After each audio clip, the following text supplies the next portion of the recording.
Good day, ma'am, sir. My name is Mary Rose Cabile. I live here in Quezon Province, here in the Philippines. I am 34 years old, happily married, and we have one daughter, and she's now 14 years old.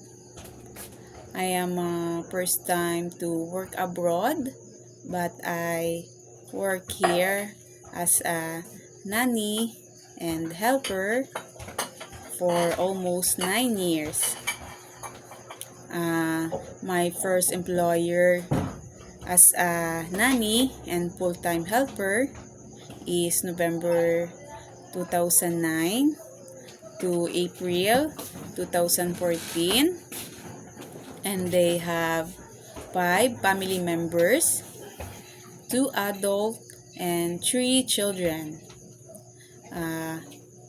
The children ages is 10 years old, 9 years old, and 1 year old. And my main duties and responsibilities is to take good care of 3 children, and also cleaning, cooking, washing, sometimes marketing, and also my duties is to take good care of 2 poodle dogs. And my second employer as a nanny is May 2019 to March to 2023. They have 3 family members, a mother and 2 children. The children ages is 3 years old and 1 year old. My main duties and responsibilities is to take good care 2 childrens, and sometimes also doing household chores.